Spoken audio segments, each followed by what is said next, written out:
The first signs of trouble came not with explosions or declarations of war, but with silence. Deep in the Orion Arm, 17 human research outposts went dark simultaneously.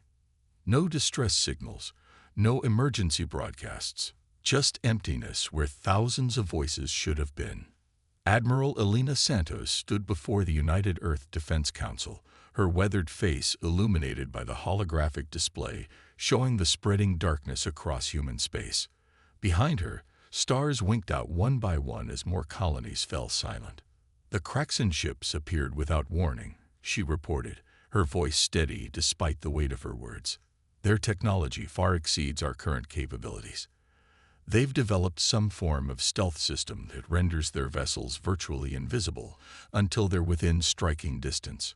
Counselor Zhang leaned forward, his aged fingers steepled before him. And their demands?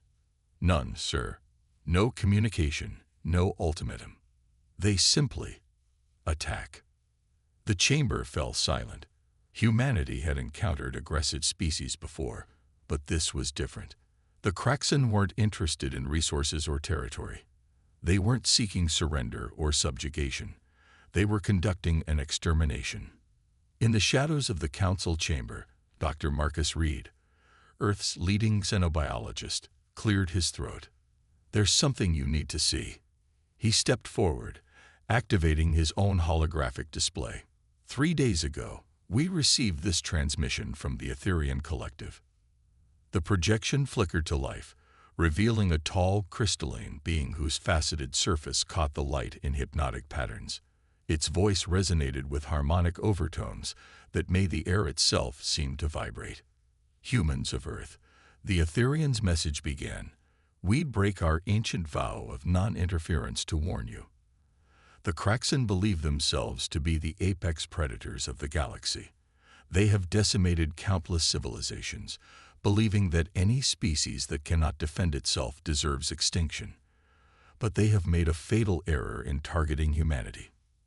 Admiral Santos watched the Council's reactions carefully. Some shifted uncomfortably, others remained stone-faced.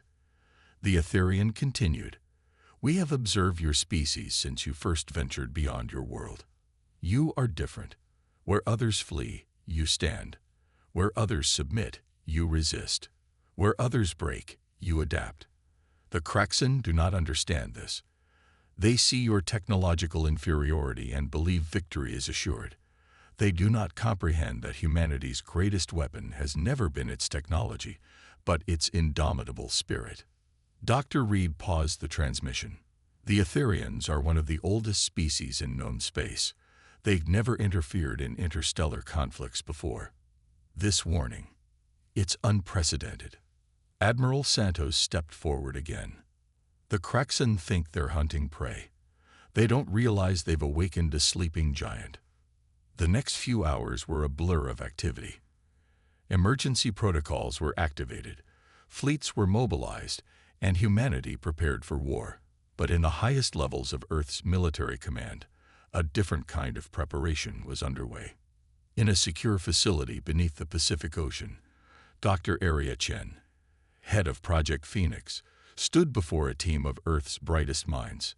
"The Kraxan believe their technology makes them invincible," she announced, bringing up schematics of recovered Kraxan tech. "But their arrogance will be their downfall. Every piece of technology they've used against us is now a weapon waiting to be turned against them." The engineers and scientists gathered around her terminal, eyes widening as they began to understand. The Kraxan had never faced a species that could reverse engineer their technology so quickly. They had never encountered a civilization that thrived on challenges, that grew stronger in the face of adversity. Meanwhile, in orbit above Earth, Admiral Santos received the first reports of human resistance. The colony on Proxima Centauri b, instead of surrendering when the Kraxan arrived, had triggered their fusion reactors in a carefully calculated overload. The resulting explosion had taken out 3 Kraxan warships and created a radiation field that would deny them access to the system for months. On Europa base, civilians had reprogrammed mining drones into improvised fighters, using their knowledge of ice-boring techniques to ambush Kraxan landing parties in the moon's subsurface oceans. The casualties were heavy, but the message was clear. Humanity would not go quietly. In her command center, Admiral Santos allowed herself a grim smile as she reviewed the reports. The Kraxan had made a fundamental mistake in their assessment of humanity. They saw humans as primitive because they lacked advanced technology. They didn't understand that humans had survived and thrived for millennia precisely because they could adapt, improvise, and overcome. The Etherians' warning hadn't been for humanity's benefit. It had been for the Kraxan. But they had ignored it, drunk on their own superiority. Now they would learn why countless species throughout history had learned to fear one simple phrase: never underestimate human ingenuity. As the first wave of Earth's counteroffensive prepared to launch, Admiral Santos broadcast a message to all human forces. The Kraxan believe they are superior because they have never known defeat. We are superior because we have faced it 1,000 times and risen stronger. They think they are the hunters. Let's show them what happens when they corner prey that bites back. The response came back from every ship, every colony, every outpost still standing. For Earth, the war had begun, and the galaxy was about to learn why the Etherians had broken their silence. Humanity wasn't just another species to be conquered. They were the nightmare that even apex predators feared, a species that didn't just survive, but thrived on adversity. The Kraxan had wanted to make an example of humanity. They would succeed, but not in the way they had intended. Instead, they would become a warning to the galaxy. Never start a war with humans. You might not survive to regret it. The research facility beneath Mount Fuji hummed with activity as Dr. Aria Chen studied the holographic display before her. Suspended in the projection was a fragment of Kraxan technology, a piece of their stealth system recovered from a damaged scout ship. Her team had been working around the clock for weeks, and finally, they were beginning to understand. It's not just technology, she explained to Admiral Santos, who stood beside her with arms crossed. The Kraxan have built their entire civilization on the principle of predation. Even their stealth systems mimic organic predators, specifically the chromatophores of Earth's cephalopods. She manipulated the hologram, zooming in on the molecular structure. But they made a crucial mistake. They assumed that because we hadn't developed similar technology, we couldn't understand it. They forgot that Earth's oceans taught us these lessons millions of years ago. The Admiral leaned forward, her eyes narrowing. Can we replicate it? Dr. Chen's lips curved into a slight smile. Better. We can improve it. In orbit above Mars, Lieutenant Commander James Rodriguez watched as the first prototype of Project Chimera underwent testing. The small Corvette-class vessel, barely larger than a planetary shuttle, sparkled briefly before seeming to melt into the background of space, not invisible. The Kraxan's perfect invisibility was still beyond their reach, but something potentially more useful. Active camouflage, he reported over the secure channel to Earth Command.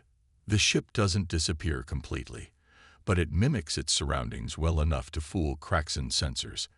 And unlike their system, ours doesn't require their exotic materials. We can retrofit the entire fleet within months. The Kraxan had expected humanity to cower, to hide, to flee. Instead, humans were doing what they'd always done: learning, adapting, evolving. But this was just the beginning. In the asteroid belt, mining colony Delta 7 had transformed itself into a weapons factory. The colonists, led by Chief Engineer Sarah O'Malley, had realized something the Kraxan hadn't. Their mining equipment, designed to break down asteroids, could be modified to penetrate Kraxan hull armor. Their ships are tough, O'Malley reported during a briefing with Earth Command, but they're designed to withstand energy weapons and conventional explosives. They've never faced molecularly enhanced mining lasers or plasma drills modified for combat. We're hitting them with weapons they never thought to defend against. The reports kept coming in from across human space.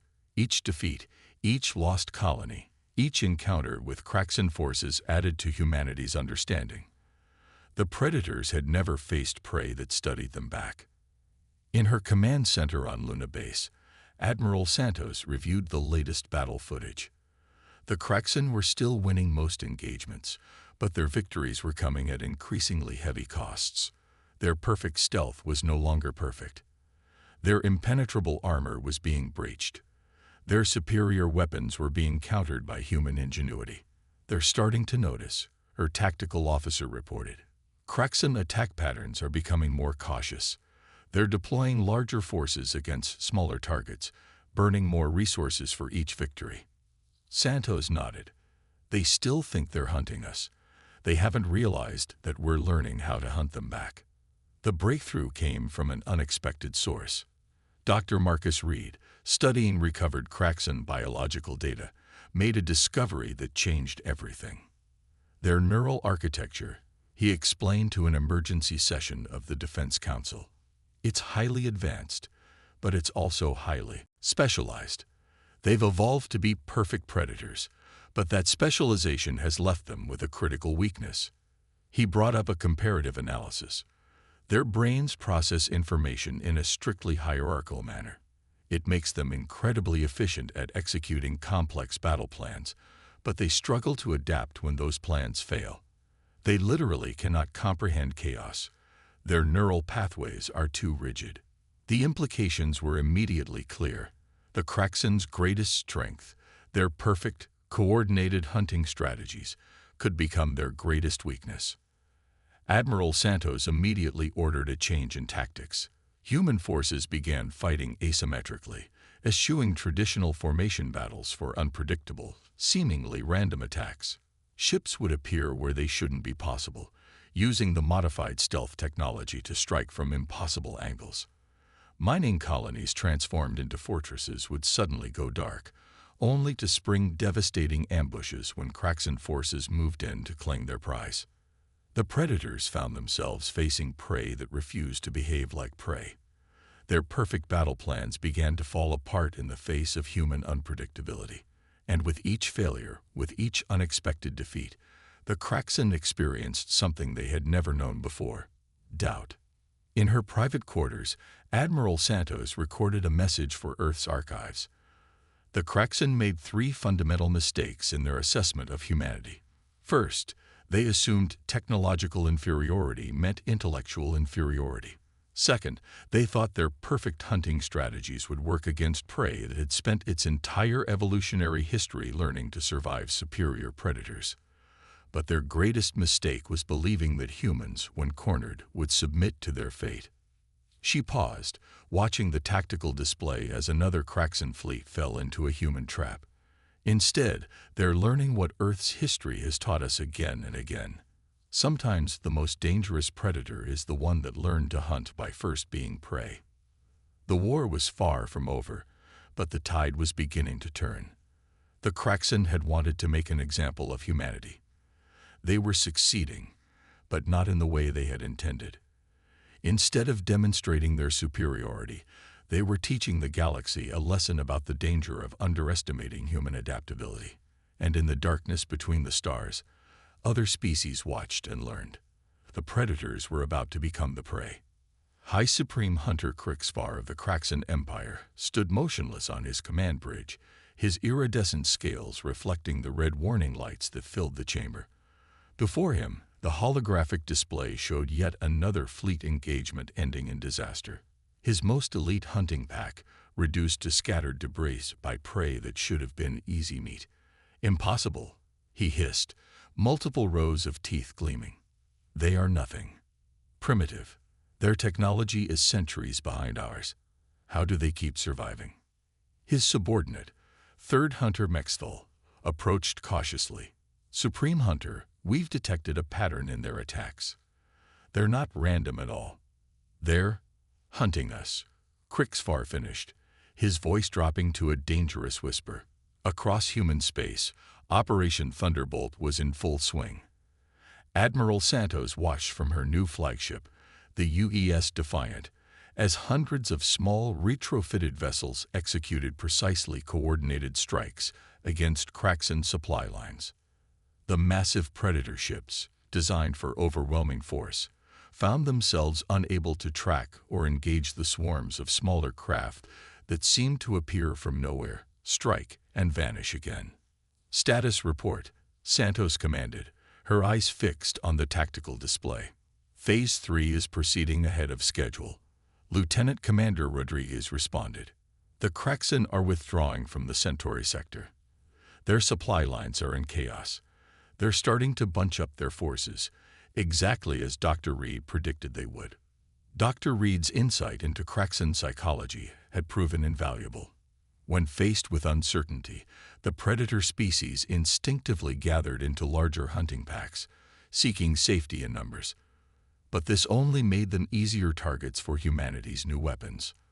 In the asteroid belt, Sarah O'Malley's modified mining platforms had been transformed into what the troops called beast killers, massive railguns that used electromagnetic fields to accelerate chunks of asteroid to relativistic speeds. The Kraxan's advanced shields, designed to stop energy weapons and conventional projectiles, proved surprisingly vulnerable to simple rocks moving at appreciable fractions of light speed. Target their flagship, O'Malley ordered as another Kraxan battle group entered range. Let's remind these predators that sometimes the environment itself is the deadliest hunter. The massive railgun fired, and a chunk of nickel-iron asteroid the size of a small house crossed the space between platforms in seconds.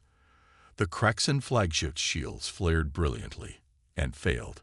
The impact tore through the massive vessel like tissue paper, converting the proud hunter into expanding debris. Back in the Mount Fuji facility, Dr. Chen's team had made another breakthrough.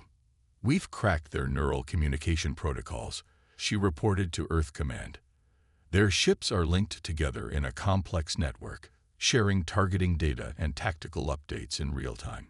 It's incredibly efficient and incredibly vulnerable, Admiral Santos finished.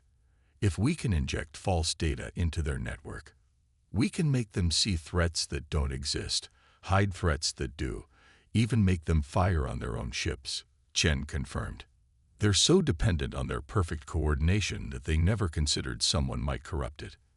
The next phase of Operation Thunderbolt demonstrated just how devastating this weakness could be.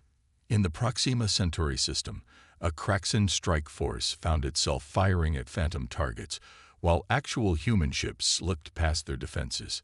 In the Tav Ceti sector, two Kraxan battle groups annihilated each other, each convinced the other was a human attack force.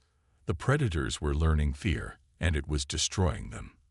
In his command center, High Supreme Hunter Krixvar received reports of defeats from across the front. His hunters were dying, their perfect strategies falling apart, their superior technology being turned against them.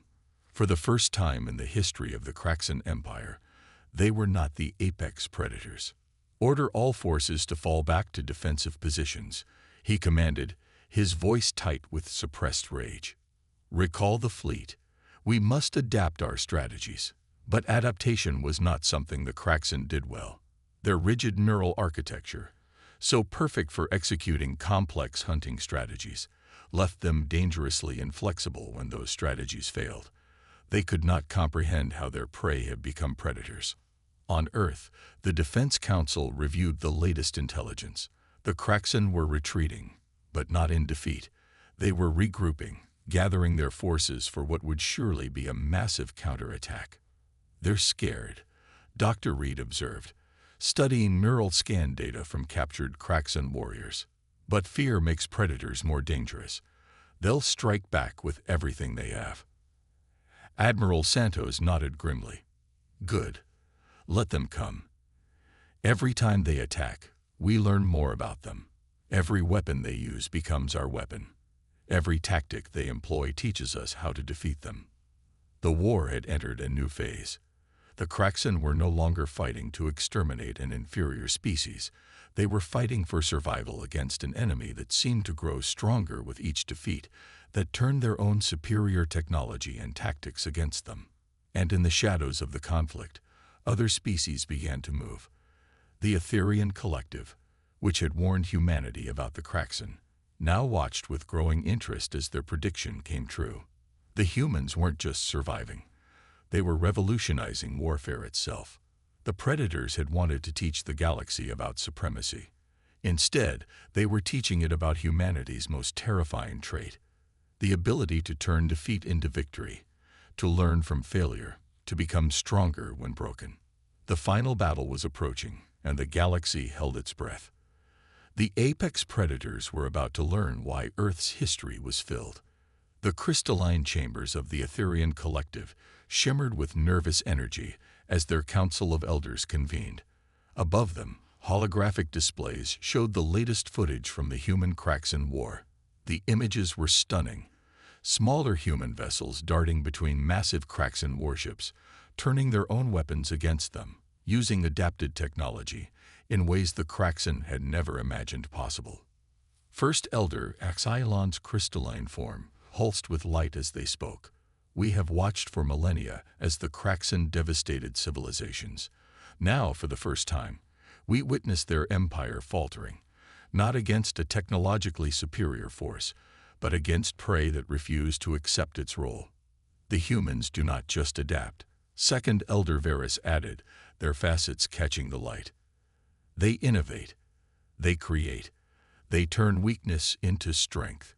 And now, they have proven what we long suspected. The Kraxan can be defeated. In the depths of space, other species that had long lived in fear of the Kraxan began to move. The Moravian Trading Consortium, masters of resource acquisition and distribution, quietly began redirecting supply shipments. Critical materials that should have reached Kraxan worlds found their way instead to human manufacturing centers. Admiral Santos stood in her command center, reviewing reports from across human space. Moravians claim these are navigational errors, she said, a slight smile playing at her lips. Very convenient errors that just happen to give us exactly what we need. Dr. Chen looked up from her workstation. The Valerians have also made contact. They're offering us access to their quantum computing networks. Apparently, they've accidentally left several backdoors open in their security systems. The support wasn't limited to resources and technology. The Serene, a species known for their mastery of telecommunications and data analysis, began broadcasting detailed intelligence about Kraxan fleet movements throughout their networks. The information was encrypted in ways that human systems, newly enhanced with reversed engineered Kraxan tech, could easily decode, but that the Kraxan themselves couldn't crack. High Supreme Hunter Krixvar raged in his command center as another supply fleet failed to reach its destination. The lesser species dared to interfere. They should know their place. But the lesser species had watched humanity's resistance with growing fascination. The humans hadn't just fought back. They had shown that the Kraxan's superiority was an illusion. Their advanced technology could be understood, replicated, and improved. Their perfect hunting strategies could be analyzed, predicted, and countered. The Hashik Dominion, a species that had lost 3 colony worlds to Kraxan aggression, sent their top engineers to Earth under the guise of cultural exchange. These engineers brought with them intimate knowledge of Kraxan shield frequencies and weapon configurations, knowledge gained from centuries of careful observation. Your adaptations are impressive, the Hashik chief engineer told Dr. Chen as they reviewed shield modulation patterns. But with these configurations, we can make them devastating. The Kraxan Empire began to feel the effects of this silent rebellion. Supply lines they had taken for granted became unreliable. Intelligence they had depended on became suspect. Species that had once cowered at their approach now showed subtle signs of defiance. In a secure facility on Mars, Lieutenant Commander Rodriguez worked with Serene data analysts to predict Kraxan fleet movements. They're gathering their forces, he reported to Admiral Santos. Nearly 80% of their remaining fleet is assembling in the Denibola sector. They're preparing for a final push, Santos concluded. They know they're losing their grip on their empire. They'll try to end this with one massive strike. The Admiral turned to Dr. Reed. What's your assessment? The xenobiologist studied the neural pattern data from recent Kraxan encounters. They're terrified, he said. Not just of defeat, they're terrified of what comes after. Their entire society is built on the assumption of their superiority. If that's proven false, their empire collapses. Santos finished. Throughout human space, preparations intensified. The Moravians' misplaced shipments had provided enough raw materials to upgrade nearly every human vessel with hybrid technology, a combination of reversed engineered Kraxan systems and human innovations.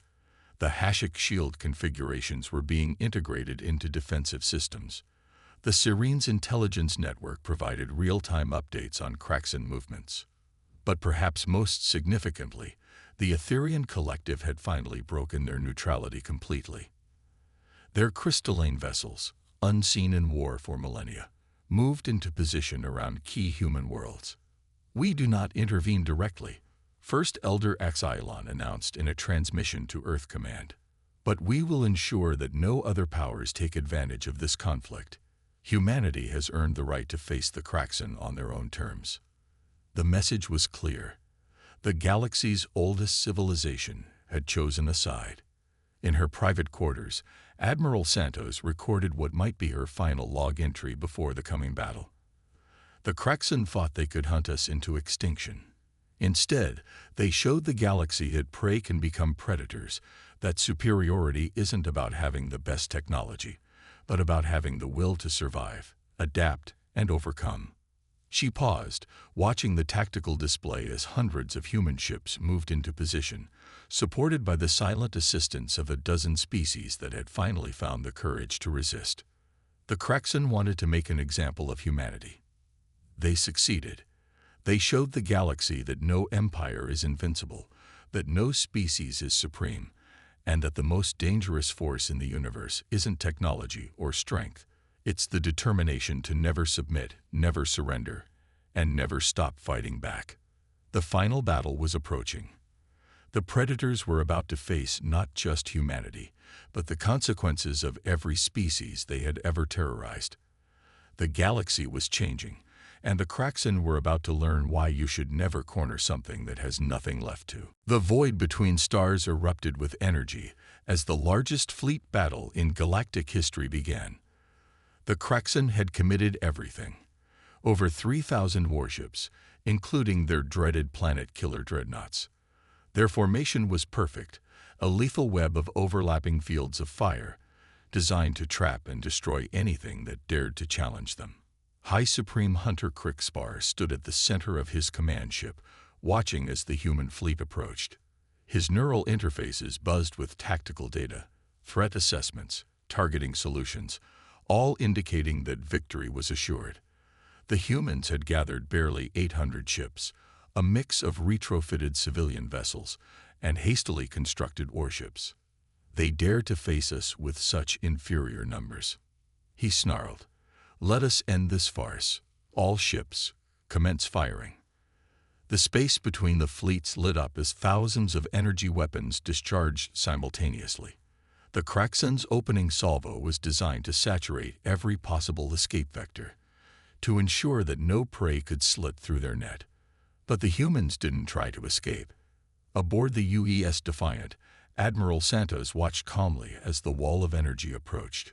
"All ships, execute maneuver Hydra." The human fleet suddenly split apart, breaking into dozens of smaller formations. Each group moved in patterns that seemed random but were actually the result of months of analysis of Kraxan targeting algorithms. Where the Kraxan expected evasion, the humans attacked. Where they predicted retreat, humanity advanced. "Impossible." Krixvar roared as his perfect firing solution dissolved into chaos. "How are they anticipating our targeting patterns?" Dr. Chen's voice crackled through the human fleet's quantum-encrypted communications. "The modified shields are holding. Their weapons are exactly where we predicted they'd be. Execute Phase 2. From the asteroid belt around a nearby star system, Sarah O'Malley's Beast killer platforms opened fire. Massive chunks of accelerated matter streaked through space, not aimed at the Kraxan ships themselves, but at carefully calculated points in space. The Kraxan commanders watched in confusion as the projectiles missed their fleet entirely, until the hybrid gravitational generators on human ships activated. The asteroid suddenly changed course, caught in artificial gravity wells that turned them into a swarm of relativistic missiles. They've weaponized physics itself. Third Hunter Mexthal whispered in horror as the first wave of redirected asteroids tore through their formation. But that was just the beginning. Lieutenant Commander Rodriguez's task force struck next, using their modified stealth systems to appear literally inside the Kraxan formation. Their ships, equipped with hybrid weapons developed from both human and Kraxan technology, targeted the exact weak points that the Hashik engineers had identified. The Kraxans' perfect formation began to break apart. Their rigid battle doctrine, designed for hunting weaker prey, couldn't adapt to an enemy that refused to behave like prey at all. Every time they adjusted their tactics, the humans had already predicted and countered them. "My Supreme Hunter," Mexthal reported, his voice shaking. "We're detecting quantum signatures. The humans have replicated our neural network. They're not just predicting our moves, they're reading our battle plans as we form them."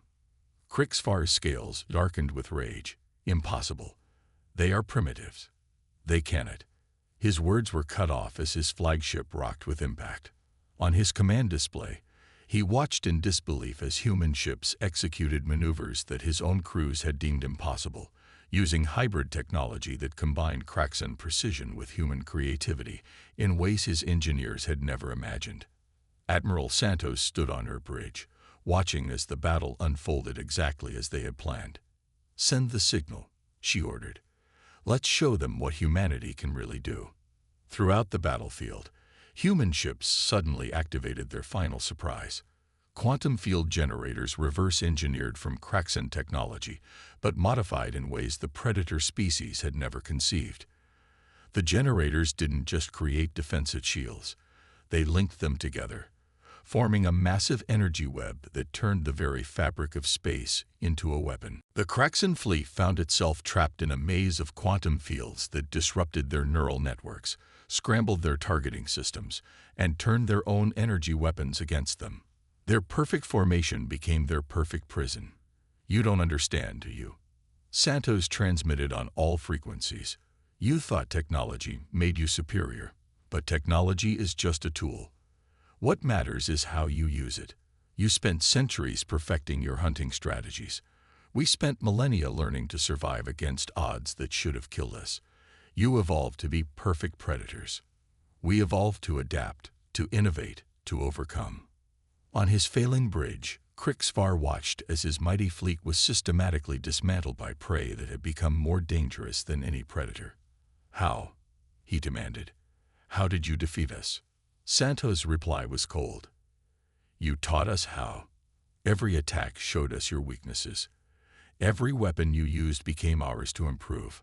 Every victory you claimed taught us how to beat you. You wanted to exterminate humanity. Instead, you forced us to become stronger than we ever thought possible." The battle ended not with a grand explosion or a desperate last stand, but with something the Kraxan found far more terrifying: surrender. For the first time in their history, the apex predators laid down their weapons and submitted to their prey. In the aftermath, as the galaxy realigned itself to a new reality, the Etherian Collective sent one final message to Earth: "You have done more than defeat an empire. You have shown the galaxy that evolution isn't just about becoming the strongest predator. It's about becoming something more." The Kraxan evolved to hunt. Humanity evolved to transcend. Admiral Santos stood in the council chamber on Earth, addressing representatives from dozens of species that had lived in fear of the Kraxan. "We didn't win this war because we were stronger," she said. "We won because we refused to accept limitations. We won because every defeat made us more determined, every setback made us more innovative, every challenge made us more resilient." She paused, looking at the former subject species of the Kraxan Empire.